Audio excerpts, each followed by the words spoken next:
জয় শ্রীকৃষ্ণ। রাধে রাধে। আজকে এই ভিডিওতে আমি খুব সুন্দর একটা জিনিস তোমাদের সাথে শেয়ার করব, তাই ভিডিওটা সম্পূর্ণ দেখবে আর চ্যানেলটি সাবস্ক্রাইব করে রাখো। স্বামী বিবেকানন্দের জীবনের কিছু কথা আমি তোমাদের সাথে ভিডিওতে শেয়ার করছি। তো আজকে যে গল্পটি আমি তোমাদের সাথে শেয়ার করব, স্বামীজির জীবনের যে গল্পটি, সেটি হচ্ছে শিবজ্ঞানে জীব সেবা। তো তোমরা গল্পটা সবটা শোনো, আশা করছি ভালো লাগবে। আমার তো খুবই ভালো লাগে।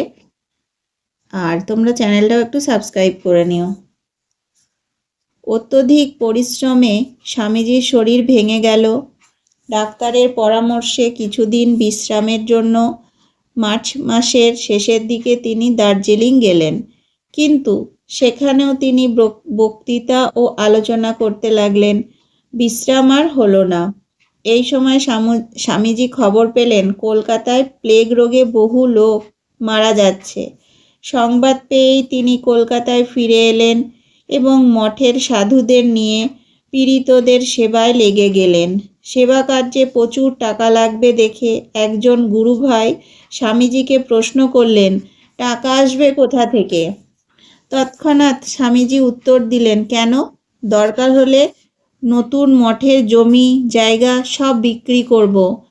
আমরা ফকির, মুষ্টি ভিক্ষা করে গাছতলায় শুয়ে দিন কাটাতে পারি। যদি জায়গা জমি বিক্রি করলে হাজার হাজার লোকের প্রাণ বাঁচাতে পারা যায়, তো কিসের জায়গা, কিসের জমি?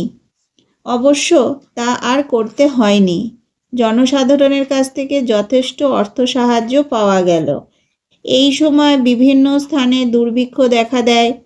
স্বামীজির প্রিয় গুরুভাই স্বামী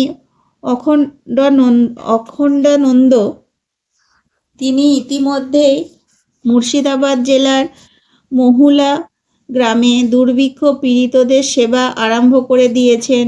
দুর্ভিক্ষ থেমে গেলে 1897 খ্রিস্টাব্দের শেষের দিকে কয়েকজন অনাথ বালককে নিয়ে তিনি সারিগাছি একটি আশ্রম স্থাপন করেন। এটি রামকৃষ্ণ মিশনের প্রথম স্থায়ী সেবা কেন্দ্র। এই সময় দেওঘর ও দিনাজপুরেও সেবা কার্য শুরু হয়। দার্জিলিং থেকে ফেরার পরই স্বামীজি শ্রীরামকৃষ্ণ সংঘকে সুপ্রতিষ্ঠিত ও সুনিয়ন্ত্রিত করার কাজে মনোযোগ দিলেন।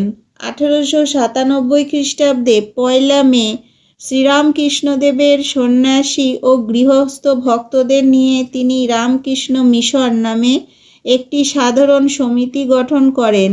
এই মিশনের মূল উদ্দেশ্যই হল মানবের কল্যাণে শ্রীরামকৃষ্ণ যে সকল তত্ত্ব ব্যাখ্যা করেছেন এবং কার্যে তার জীবনে প্রতিপাদিত হয়েছে তার প্রচার, বিভিন্ন ধর্মমতের সঙ্গে সৌহার্দ্য স্থাপন, জাতি ও ধর্ম নির্বিশেষে দুস্থ মানুষের সেবা করা।